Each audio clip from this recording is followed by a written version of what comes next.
ရခိုင်တမိုင်းသေးက1000ခဏရာ84ဒီဇင်ဘာ30တိုက်ကိုမမိန်တောင်း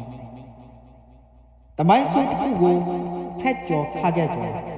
အင်းဤဆိုကေနိုင်ပေါင်းနရာနဲ့40တောင်းပေးလို့ခပ်ပြာစီကောင်းတမိုင်းဆိုစောအလိုလိုထိုက်လာဆိုဟုတ်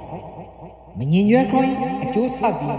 ပြာစီခေါင်းတမိုင်းစုကာလတစ်ခုကိုထူးဆိုင်ပြီး